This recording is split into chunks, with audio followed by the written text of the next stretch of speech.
Takole leta 2003 nastaja objekt, ki bi moral zrasti v gospodarsko poslopje, pa se je potem ponesrečil v prestižno vilo družine Tirk.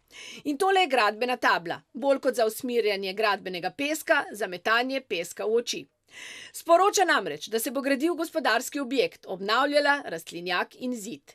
Zidati začne portoroški gradbinec Bitermo, a po 3 letih kratek stik. Tirkovi poravnajo račun, po naših informacijah okoli 300 000 evrov, in Bitermo odslovijo. Leta 2006 lopate prevzame ajdovski Marc d.o.o., hišni gradbinec Elesa, ki ga v tistem obdobju vodi prav Tirk. V podjetju Marc se ne spomnijo, kdo je bil investitor, so pa dobili vse plačano.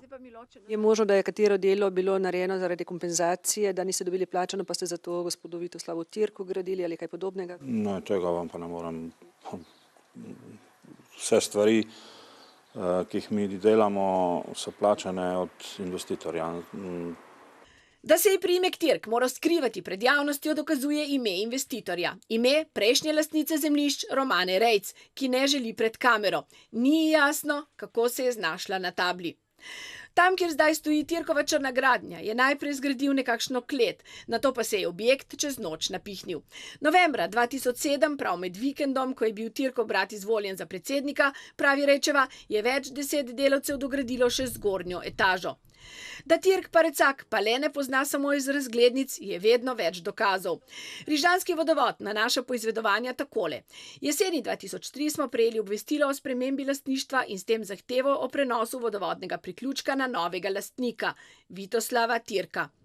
Prikazal je samo vodo za kmetijske namene in se 10 let izmikal plačilu kanalščine. Na položnico so mu jo pripisali šele prejšnji teden. Tudi televizijo gleda zastonj. RTV mu je na podlagi električnega priključka pošiljala položnice, a je leta 2003 sporočil, da tam ni objekta in prosil, naj mu prispevek nehajo zaračunavati. Še danes se menda električno napaja le iz gradbiščnega priključka.